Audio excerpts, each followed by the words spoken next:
Good morning mga ka-KB. Ayan, and andito tayo ngayon sa Antrim Area Hospital. So, ikwento ko sa inyo kung bakit tayo nandito ngayon.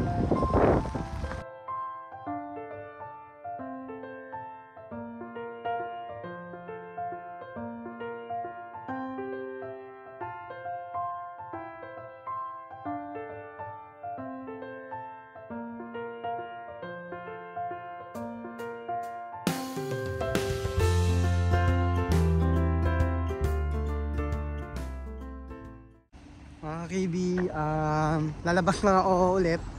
Hahanap lang ako ng makakainan.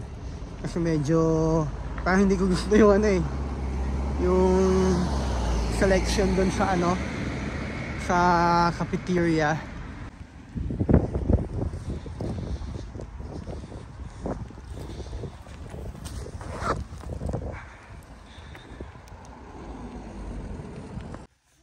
Time check 11:30 na ng tanghali, and currently nasa operating room na si Joanna. So mabibisit ko siya or makikita ko siya ulit siguro mamaya mga half 2 or 3 o'clock na siguro ng hapon. I think ongoing na yung operation niya sa kanyang appendix, no? Kasi sumakit yung abdomen niya 2 days ago, no? And kahapon nagpa-check up kami sa GP niya, at saka yun yung in-advise ng GP na dali na siya dito sa emergency room. Kaya kahapon ng tanghali, after ng GP appointment, dumiretso na kami dito sa Antrim Hospital. So yun, I'm praying na maging successful naman yung operation, tsaka speedy recovery kay Joanna. So yun, hanap muna ako ng makakainan ko.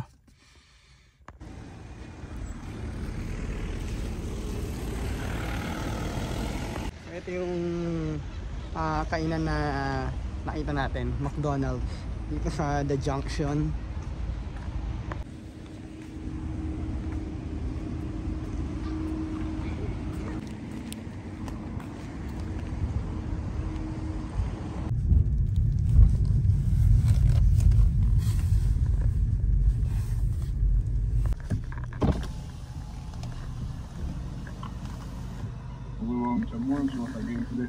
Yeah, just one large caramel ice cup.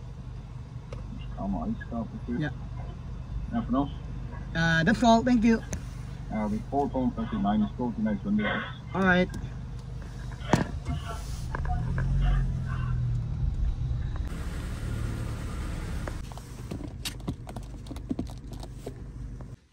Thank you Lord. And ibig katatapos ko lang mag-lunch, and nagdesisyon ako na dito na lang ako kumain sa parking ng hospital. Nag-take away na lang ako ng pagkain para mas tipid sa oras at makabalik agad tayo ng hospital. And tama-tama dahil katatawag lang sa akin ni Joanna at tapos na siya sa kanyang operation, praise God, and ngayon nasa recovery room na siya. So maya puntahan na natin yan. So salamat Lord at tagumpay yung operation niya.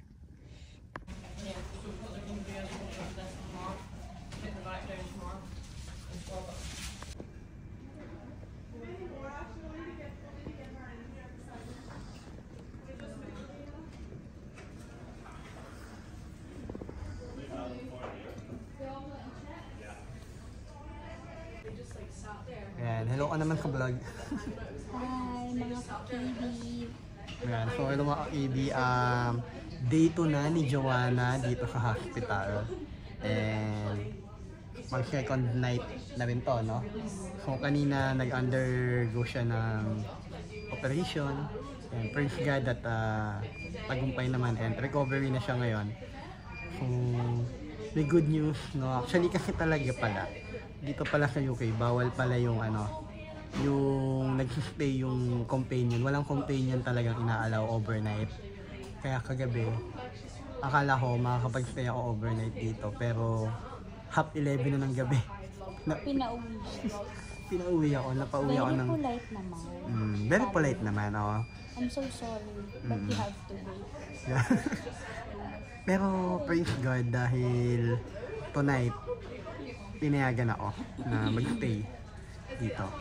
Ako dapat... Bigyan pa ng chair. Dapat di natin i-vlog yung ba? Ayan, tapos in-upgrade pa ako sa Lazy Boy. Ayan. Actually, ano to parang normal chair lang kanina to, pero ngayon, binigyan ako ng Lazy Boy, tapos binigyan pa ako ng pillow at blanket. Ayan. Pakita natin yung upuan. So ayan, naka-Lazy Boy tayo. Ayan. Sabihin mo. Para kang manonood ng sine ah. Oo nga. So yan mga ibi. Ito ay ano lang mga kakaibigan, biglaan, emergency. Emergency lang, sumakit lang yung tiyan niya. Akala namin parang ano lang, ano yan? Constipated or acidity. Ang bilis ng ano, yung development ng pain. Oo. Yun pala, yun na, yung appendix niya. Inflamed na. Kaya thank you Lord talaga at naagapan. Kailangan alisin. Good night mga ka-baby. Good night. Morning mga baby, dito tayo sa canteen. Kain muna ako, breakfast.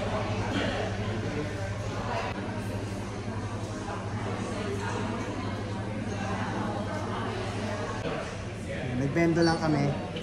Dito, ayan, hindi ka magagastos sa hospital. O sa pagkain. Uy, mura lang. Okay lang naman, mura lang pagkain dito. Ayaw. Bibigay ko sana yung hospital food ko sa kanya kasi. Hindi niya. Hindi ako maayos sa hospital eh. Gusto niya makdo. Kahit sa Pilipinas, hindi ako naaayos. Yung cup ba dito niya? Hospital. Sa Kalamay, hindi ako maayos. Mga FY. Trivia yan mga. Trivia.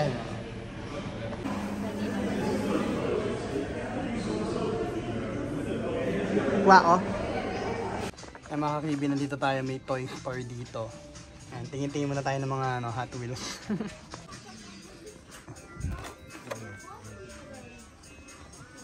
Uy, grabe oh, swerte oh. Road Bandit oh. Nakita pa tayo oh. Ayan oh. Road Bandit, ano to ha? Patok na jeep. Ayan oh. Road Bandit. Kunin natin to. Meron pa kaya? Isa lang kaya to? Natin baka meron pa. Ayan, nabili natin siya. Road Bandit.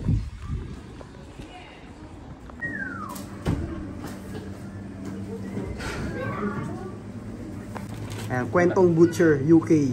Ayan, may kababayan tayo dito. Butcher pala ako kayo. Oh, Butcher bro. Kababayan natin. Kala ko ano eh, laki na dito eh. Galing na mag-English. Pilipino to guys. Taga saan ka sa atin bro? Ano ka pa Pampanga? Pampanga, Kapampangan. Pampangan pero di marunong magpampangan. Ayun. Card ba? Oo, ang dami tao ngayon no? Bro, salamat. Hello people. Sabi mo ito naman ako. Maka-discount pa tayo. Bro, salamat ah. Sige. Okay. May kababayan pala tayo dito. Taga Pampanga siya. Shoutout doon sa kababayan natin ngayon. At binigyan pa tayo ng discount. Ayan, bait. Thank you Lord. Kaya naman tayo dito na lang kakain sa labas. Mas gusto ko dito sa labas kaysa doon sa loob.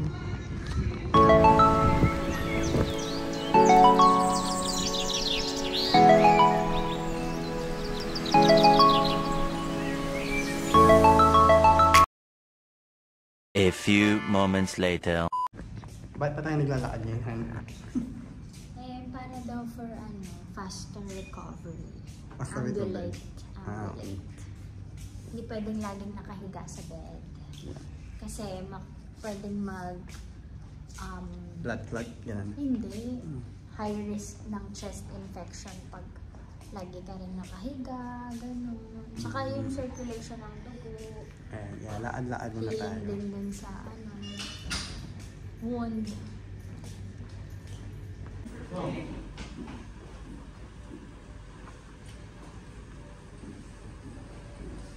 Ang Prince of Wales pala ang nag-open official. Yan mga ka-KB, third day natin sa hospital. Pauwi na ako ng Cookstown. And para asikasuhin ko naman si JK. Yan. Shout out sa mga kapatid ko, tsaka sa mga in-laws ko. Sila muna yung nagbabantay kay JK habang nandito ako sa hospital. Nagbabantay kay Joanna. Punta na tayo ng parking. I have a surprise for you. Oh, yeah. Eyo!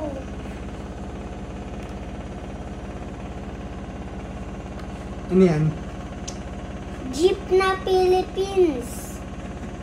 Hot Wheels net. Let's race Netflix. Gusto mo yan? Yeah. Mga ka-KB, day 4 ni nanay ni Joanna dito sa hospital. At thank God, nakakalabas na siya. At ito, sunduin na namin siya. Tulog yung kasama kong susundo. Ayan, sunduin na namin siya nanay. Ayan, dito na kami. Tapos na tayo sa hospital. Welcome back, nanay. Welcome to the outside world, sabihin mo mamaya. Kumakain pa si nanay bago umalis. Tsaka, minum pa ka ng paracetamol bago umalis. Sobrang weird ng hand sanitizer. Lalabas ka na sa bahay ni kuya. Lalabas na ako. Sobrang weird ng hand sanitizer dito. Parang sabon. Tsaka medyo weird din kasi hindi kami dadaan sa Nanay. Walang billing department dito. Lalabas ka na lang pag gusto mo na. Ikaw tumaway. Sakit ng tiyan mo. O tama, dito paglabas mo, magpapaalam ka lang, babay-babay lang, no? Hindi ka na pupunta ng billing department. Walang invoice. Saka wala yung walang promissory note pag hindi ka makabayad. Kasi wala kang babayaran. Tama yan mga kaibigan, wala kang babayaran dito.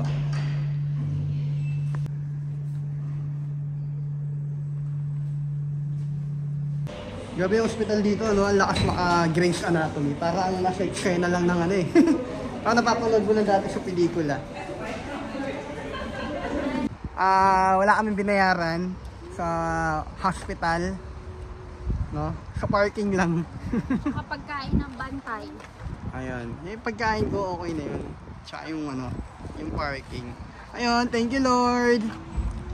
Road to recovery na lang si nanay. Thank you Lord. And thank you din sa lahat ng mga nag-pray, families and friends, mga ka-churchmates, mga katrabaho ni Ka-KB. Maraming salamat. Ano yan na? Welcome to the outside world. Yeah. 4 na araw din siya dito sa hospital.